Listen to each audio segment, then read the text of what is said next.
My dear student, accountancy के classes में आप सभी का स्वागत है। माय डियर स्टूडेंट, अगर आपने अभी तक इस चैनल को सब्सक्राइब नहीं किया है तो प्लीज़ चैनल को सब्सक्राइब कर लीजिए for further notification. Today's topic is shares issued for consideration other than cash। My dear student, आज आप हमसे पढ़ेंगे shares issued for consideration other than cash। That means आज जो हम शेयर इशू करेंगे वो अगेंस्ट कैश नहीं होगा, फॉर परचेजिंग ऑफ बिजनेस और purchasing of assets। Sometime companies also issue shares for consideration other than cash, such as against purchase of land and building, plant and machinery, or purchase of business और service taken etcetera. आज हम as a company share issue करेगी but not for cash. Company issue share consideration other than cash. That means आज company share issue करेगी जब company purchase करेगी assets का, जब कंपनी परचेज करेगी बिजनेस का, जब कंपनी परचेज करेगी कोई सर्विस का। ऐसे सिचुएशन में आज कंपनी शेयर इशू करेगी। आज हम बात करेंगे issue of share consideration other than cash. That means issue of share but not for cash, consideration other than cash. It means either purchase of business or purchase of assets. The purchase of an assets and issue of share are two separate transactions. Number one, on purchase of assets, जब हम asset purchase करेंगे तो journal क्या पास करेंगे? Sundry assets account debit, sundry assets account debit to vendor account. जिससे हम खरीदेंगे उसका नाम लिखना है vendor. Narration purchase of assets from vendor. This is the journal entry for purchase of assets. I have already informed you either purchasing of assets or purchasing of business। अब अगर business खरीदेंगे तब एंट्री क्या पास करेंगे? On purchase of business. अगर आप business purchase करोगे सन्ड्री एसेट्स अकाउंट डेबिट, जितने भी एसेट्स होंगे उसको हम डेबिट में लिखेंगे और जितने भी लायबिलिटी होगी उसको हम क्रेडिट में लिखेंगे।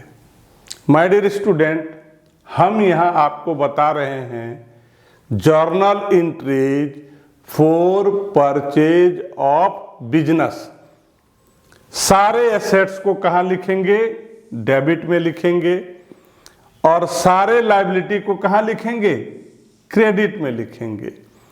Now there is some differences we get. जब आप डेबिट और क्रेडिट में लिखेंगे एक दूसरे को, जब आप माइनस करेंगे total debit and total credit को, so we get sometimes some differences. अगर डेफिशिएंसी डेबिट में आएगा तो वहां पर हम लिखेंगे गुडविल अकाउंट। अगर कमी डेबिट में आई तो वहां पर हम गुडविल अकाउंट लिखेंगे और अगर क्रेडिट में डेफिशिएंसी होगा तो वहां पर हम लिखेंगे capital reserve account. one thing keep in your mind, both of them are not present at a same time. याद रखिएगा, एक साथ दोनों नहीं होगा, या तो गुडविल होगा या तो कैपिटल रिजर्व। अगर कैपिटल रिजर्व होगा तो गुडविल नहीं होगा, और अगर गुडविल होगा तो कैपिटल रिजर्व नहीं होगा। Also here is on the credit side to vendors account. So one of both of two, दोनों में से सिर्फ एक ही होगा। जब हम परचेज ऑफ एसेट्स की बात करेंगे तो जर्नल ये पास करेंगे, sundry assets account debit to vendor account. और जब हम परचेज ऑफ बिजनेस की बात करेंगे तो सारे एसेट्स को डेबिट में लिखेंगे, सारे लायबिलिटी को क्रेडिट में लिखेंगे, और देखेंगे टोटल डेबिट को ऐड करेंगे, टोटल क्रेडिट को ऐड करेंगे। अगर डेबिट में डेफिशिएंसी होगा तो वहां पर हम लिखेंगे गुडविल अकाउंट, और अगर क्रेडिट में डेफिशिएंसी होगा तो वहां हम लिखेंगे कैपिटल रिजर्व अकाउंट। नरेशन होगा purchase of business. This is the journal number 1, either purchase of assets और purchase of business. Now journal number 2, issue of share at par और issue of share at premium. When the issue of share to vendor at par, we will write vendor account debit to share capital account. Issue of share to vendor at par. Sometime company issue of share at premium to vendor. Then vendor account debit to share capital account to security premium reserve account. So journal number 2 is applied for both, either purchasing of assets और purchasing of business. ऐसा नहीं है कि asset के लिए अलग, business के लिए अलग। जर्नल नंबर 2 दोनों के लिए कॉमन है। जर्नल नंबर 2 दोनों के लिए कॉमन है, आइदर परचेज ऑफ एसेट्स और purchase of business. Formula to calculate number of share to be issued, sometime there is need of number of share. So formula for number of share to be issued is equal to purchase consideration by issue price of share. Purchase consideration by issue price of a share. कभी कभी ज़रूरत पड़ती है number of share निकालने के लिए, तो हम लोग परचेज कंसिडरेशन में लिखेंगे जितने में हम लोगों ने एसेट खरीदा या बिजनेस को खरीदा, and issue price of a share, और एक शेयर का क्या value, issue price of a share, जो शेयर हम इशू कर रहे हैं उसका प्राइस क्या है। Next is issue of share to promoters. Sometime company issue share to promoter for their service render to the company. वैसे प्रमोटर जो कंपनी को सर्विस प्रोवाइड करते हैं, वैसे पर्सन जो कंपनी को सर्विस प्रोवाइड करते हैं उसको हम लोग बोलते हैं प्रमोटर। तो उसको भी हम लोग कैश ना दे करके उसको हम लोग क्या देते हैं, उसके बदले में शेयर इशू करते हैं। जो promoter person who indirectly help to the company, वो डायरेक्ट नहीं, इनडायरेक्टली कंपनी को सर्विस प्रोवाइड करता है, हेल्प करता है रिगार्डिंग इशू ऑफ शेयर में, कि कैसे कंपनी का शेयर ज़्यादा से ज़्यादा इशू हो। तो ऐसे सिचुएशन में जो हमारे प्रमोटर होते हैं उसको हम यहाँ कैश ना दे करके क्या करेंगे, उसके नाम पर भी हम लोग शेयर इशू कर देंगे। सच issue of shares also comes under the category of the issue of share for consideration other than cash। यहाँ हम प्रमोटर को कैश न दे करके क्या करेंगे, शेयर इशू कर देंगे। From the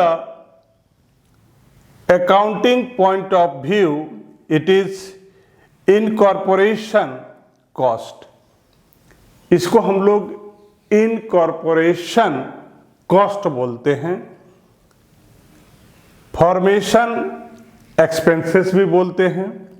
hence the amount is debited to incorporation expenses account. ये जो प्रमोटर को कैश ना दे करके जो हम शेयर इशू करते हैं, ये कंपनी के लिए एक एक्सपेंसेस है।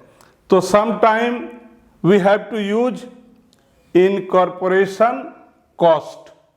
इस कॉस्ट को अकाउंटिंग की भाषा में इनकॉर्पोरेशन कॉस्ट बोलते हैं या फॉर्मेशन एक्सपेंसेस बोलते हैं, और इसको हम लोग डेबिट करते हैं और लिखते हैं incorporation expenses account. Incorporation expenses account journal entries for promoters, incorporation expenses account debit, incorporation expenses account debit to share capital account, issue of share to promoter. Next is issue of share to underwriter. Issue of share to underwriter. अब हमको जानना है कि भाई ये underwriter क्या है। Contract by which a person, contract by which a person क्या होता है, हम लोग किसी व्यक्ति से कुछ काम के लिए कॉन्ट्रैक्ट कर लेते हैं, तो वैसे पर्सन को हम बोलते हैं underwriter. College underwriter, he agrees usually for commission to take the share not subscribe by the public. ये कभी कभी क्या करता है, कैश ना लेकर के उसको शेयर चाहिए, लेकिन वैसा शेयर नहीं जो ऑलरेडी पब्लिक को सब्सक्राइब कर दिया गया। Under writer a contract person, under writer is the contract person of the company, और वो जो सर्विस प्रोवाइड करता है उसके बदले में इसको कमीशन चाहिए, और ये कमीशन वो कभी कभी कैश ना लेकर के क्या चाहिए, शेयर चाहिए, उसको कंपनी का शेयर चाहिए। और वो शेयर वैसा नहीं होना चाहिए जो कंपनी के द्वारा पब्लिक, जो कंपनी के द्वारा जो इशू किया गया था and not subscribe by the public, वो शेयर पब्लिक के द्वारा सब्सक्राइब वाला शेयर नहीं होना चाहिए। The company may issue share to the underwriter instead of paying the commission is cash. Company क्या करती है, उसको कैश ना दे करके उस अंडर राइटर को शेयर इशू कर देती। तो उसके लिए दो journal, number 1 underwriting commission account debit, underwriting commission account debit to underwriters account. Underwriting commission is due, एक पहला एंट्री ड्यू के लिए कि अंडर राइटर को कितना शेयर इशू करना है। So underwriting commission account debit to underwriters account. Underwriting commission is due. And the second is underwriters account debit, underwriters account debit to share capital account. issue of share to underwriter. So my dear student, just you have learned from me about the topic share issued for consideration other than cash. Thank you.